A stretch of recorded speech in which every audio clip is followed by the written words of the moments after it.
Hey everyone, I thought I would do a quick video to your future self that I will then post this video at some point in the future when Bitcoin is above $80,000 per coin. So why am I doing this? Well, because the ride between here and $1 million per Bitcoin is going to feel just like it does a bunch of different times. So the sooner we get used to it, the better we are. And the sooner we know what to do when Bitcoin feels like it does right now, the better off we are. Okay, so Bitcoin right now, it is Saturday, May 11, 1:32 p.m. and Bitcoin is at $61,138 according to my watch. $61,138. I will repost this video to Facebook when Bitcoin crosses $80,000. Although it's obviously live feeding now, so it'll also be out there real time. Okay. Most people are not very interested in Bitcoin right now. Let me give the quick history. So it came into this year way up over last year.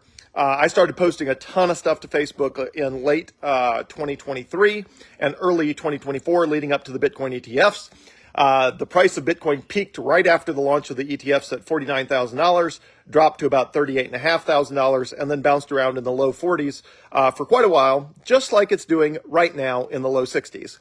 The reason I'm recording this video right now with Bitcoin in the low 60s is I wish I had recorded a video like this back after the launch of the Bitcoin ETF when Bitcoin was trading in the low 40s, because we obviously would be up like 50% right now, but I did not record. I recorded perhaps some videos back then. Actually, I don't think I had started recording videos. I did a bunch of Facebook posts, but I don't think I recorded a video back when Bitcoin was in the low 40s. So here we are in the low 60s. And Bitcoin is going to do what it always does. Bitcoin bounces back and sets new all-time highs more than any other asset because it is more compelling than just about any other asset. So what happened since then is Bitcoin was in the low 40s for, a week or two or three. It was a little while. And then it ran past the top of the 40s into the 50s, into the 60s, into the 70,000s. It hit $74,000. And then it dropped back down and it's been bouncing around for about 6 weeks. And now we're sitting in the low 60s. So the reason the low 60s feels low is because in the last 6 weeks, we were in the low 70s. The low 60s only feels low because we touched the low 70s. Had we not touched the low 70s first, everyone would be euphoric right now. They would remember the 30,000s. They would remember the 40,000s. Then everybody would remember that we got through the 50,000s and everybody would be so excited that we are sitting here in the low 60,000s. But people are not excited that we are sitting here in the low 60,000s because all they can remember is that in the last month or two, we were in the low 70,000s. And so now it feels like Bitcoin is down, even though in the grand scheme, we are like, near all-time highs, within whatever it is, 10 or 15, 20%, whatever of the highest it's ever been in human history, even though we're, more than 80, 85% as high as we've ever been in human history, it still doesn't feel that way to people. So I wanted to record this video because I'll repost it when Bitcoin is in the low 80s. And here we'll be again. So here's my prediction. Bitcoin will run at some point in the next days, weeks, or months. It will climb in the 60s. It will gain momentum. It will head into the 70s. And in a relatively short period of time, we will break into the 80s. Heck, we might even break into the 90s. Let's say we do. Let's say on the next big run, we, somehow land up somewhere in the, 94,000. Instead of 74,000, we land at 94,000. Well, what's going to happen next? Well, nothing keeps going forever in a direct line. If it did, it would already be at infinity. So after it hits, call it 94,000 a coin, I'm just picking a round number that's 20,000 higher than it went before, then it'll pull back and it'll bounce around and it'll drop into the high 70s and then it'll be in the low 80s. And so thus a video like this. I'll post a video like this when it's in the low 80s and it'll feel just like it does now. Instead of feeling like we went from 61,000 to 81,000 with everybody feeling euphoric, which is what it should feel like. Instead, what it'll feel like is Bitcoin is down. Everybody will be able to remember the low 90s, and because it will be in the low 80s will feel low. Even though it will be the highest it's ever been in human history, other than the brief period that it was higher in the 90s.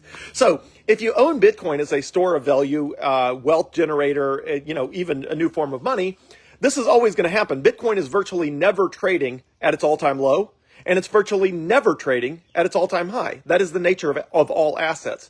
Tesla, Amazon, Apple, Facebook, Google, Microsoft, NVIDIA, the Magnificent Seven as they're called, those stocks are almost never trading at their all-time highs or all-time lows. They're always trading somewhere in between.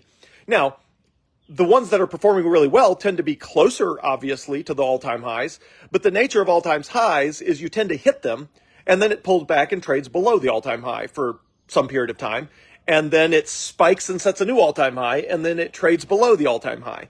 So if you're sitting on Bitcoin that you bought by, let's say, before or after the Bitcoin ETF, then you're sitting on Bitcoin that you bought in the 40s, and it's sitting at now in the 60s. So you're good. You can buy everything in the world at about a 33% discount because you're paying, let's say $6 to buy something with Bitcoin that you bought for $4. So your entire life is 33% off. You can do the same thing when you buy Bitcoin now and it's in the low 80s. It's just everything's like 25% off because you'll be something that would cost $8. You're paying for with Bitcoin that you bought for $6. The difference between the 80s and the 60s.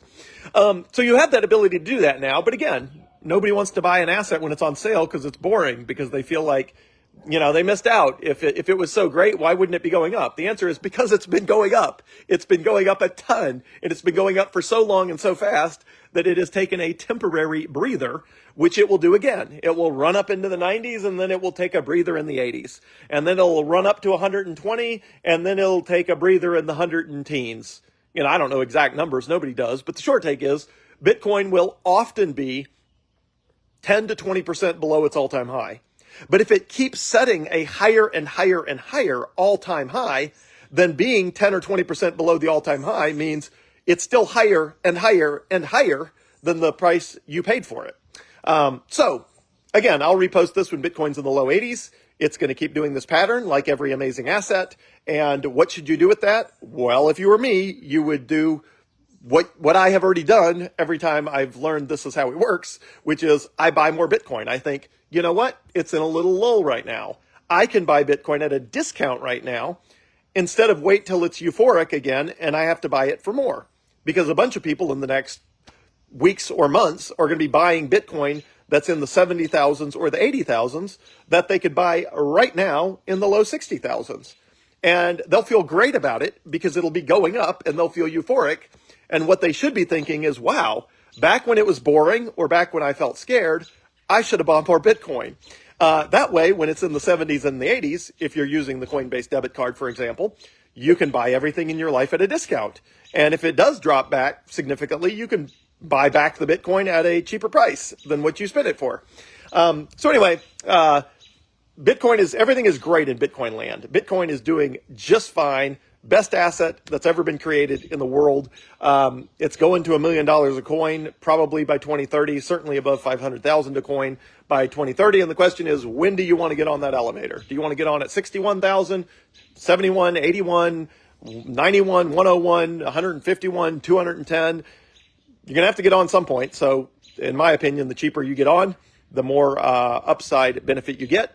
And the best time to get on is times like this, when it feels boring or it feels like it's in a lull, sort of the excitement has died down, nobody's really talking about it, and you can buy Bitcoin for cheap, which is what's happening right now. So anyway, to summarize, this is a video to your future self. I'm recording it when Bitcoin is $61,138.